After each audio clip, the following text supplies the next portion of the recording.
Dracula by Bram Stoker. Chapter 6. Mina Murray's Journal. 24th of July, Whitby. Lucy met me at the station, looking sweeter and lovelier than ever, and we drove up to the house at the Crescent, in which they have rooms. This is a lovely place.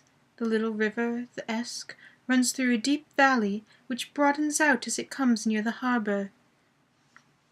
A great viaduct runs across, with high piers, through which the view seems, somehow, farther away than it really is.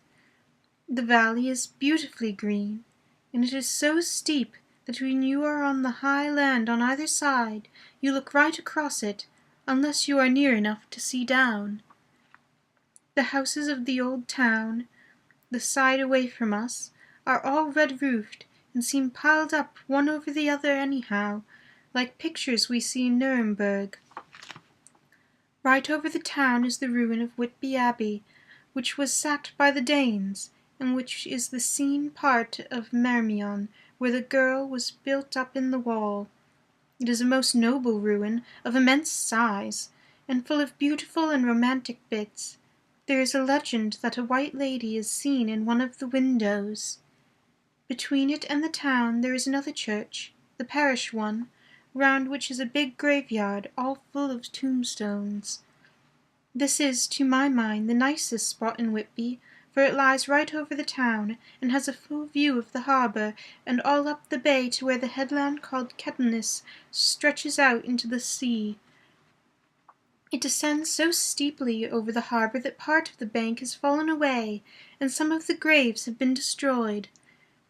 In one place where part of the stonework of the grave stretches out over the sandy pathway far below, there are walks with seats beside them through the churchyard, and people go and sit there all day long, looking at the beautiful view and enjoying the breeze. I shall come and sit here very often myself and work. Indeed, I am writing now, with my book on my knee, and listening to the talk of 3 old men who are sitting beside me. They seem to do nothing all day but sit up here and talk. The harbour lies below me with, on the far side, one long granite wall stretching out into the sea, with a curve outwards at the end of it, in the middle of which is a lighthouse. A heavy sea wall runs along outside it. On the near side, the sea wall makes an elbow crooked inversely, and its end too has a lighthouse.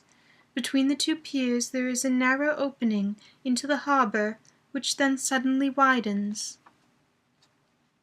It is nice at high tide, but when the tide is out it shoals away to nothing, and there is merely the stream of the Esk, running between banks of sand, with rocks here and there. Outside the harbour on this side there rises for about half a mile a great reef, the sharp edge of which runs straight out from behind the south lighthouse. At the end of it is a buoy with a bell, which swings in bad weather and sends in a mournful sound on the wind. They have a legend here that when a ship is lost bells are heard out at sea. I must ask the old man about this. He is coming this way. He is a funny old man. He must be awfully old, for his face is all gnarled and twisted like the bark of a tree.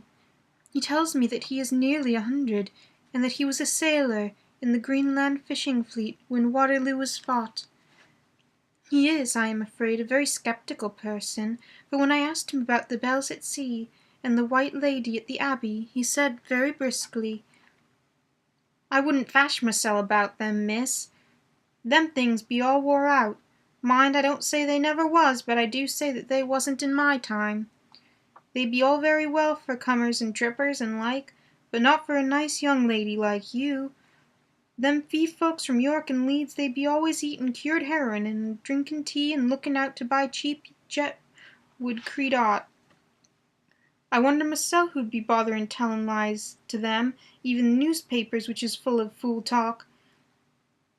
I thought he would be a good person to learn interesting things from, so I asked him if he would mind telling me about the whale fishing in the old days. He was just settling himself to begin when the clock struck 6, whereupon he laboured to get up, and said, I must gang ageenwards home now, miss. My granddaughter doesn't like to be kept waitin' when the tea is ready, for it takes me a time to crammel aboon the grees, for there be many of 'em, and miss I lack belly timber sairly by the clock." He hobbled away. I could see him hurrying as well as he could down the steps. The steps are a great feature of the place. They lead from the town up to the church. There are hundreds of them. I do not know how many, and they wind up in a delicate curve. The slope is so gentle that a horse could easily walk up and down them.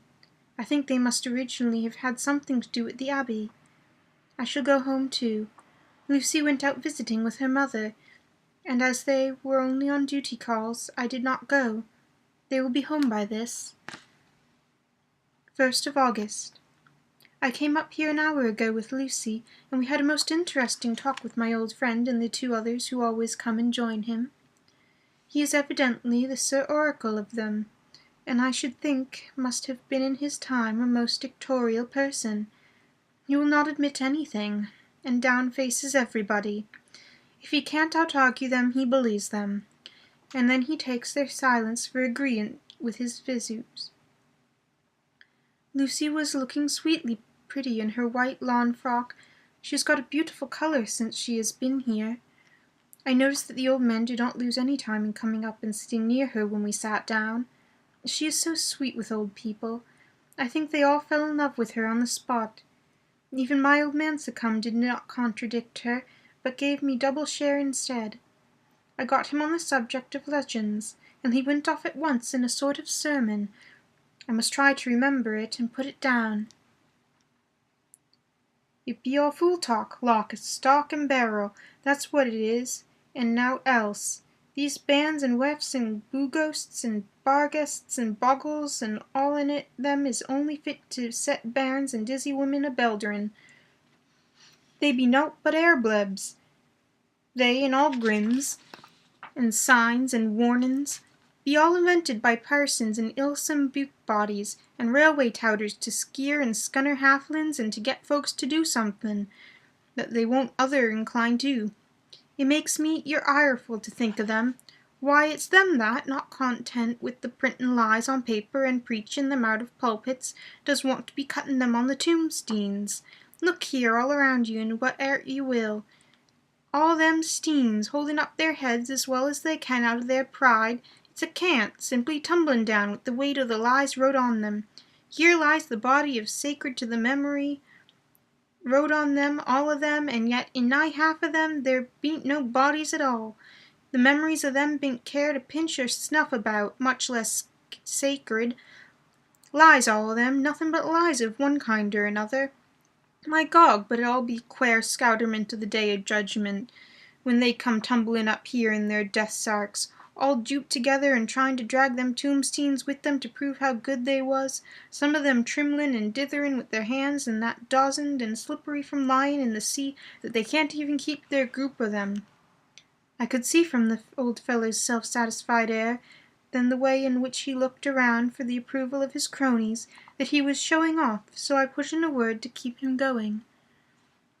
"Oh, Mr. Swales, you can't be serious. Surely these tombstones are not all wrong?"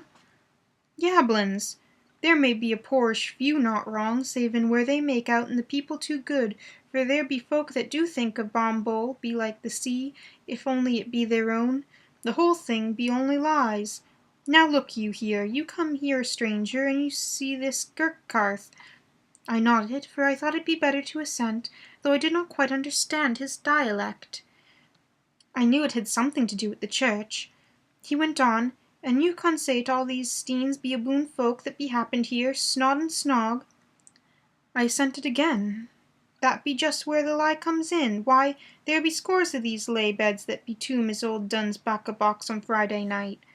He nudged one of his companions, and they all laughed. "And my gog, how could they be otherwise? Look at that one. A festa bath the beer bank read it." I went over and read. "Edward Spencelglaff, Master Mariner, murdered by pirates off the coast of Andries, April 1854. 30 years old." When I came back, Mr. Swales went on.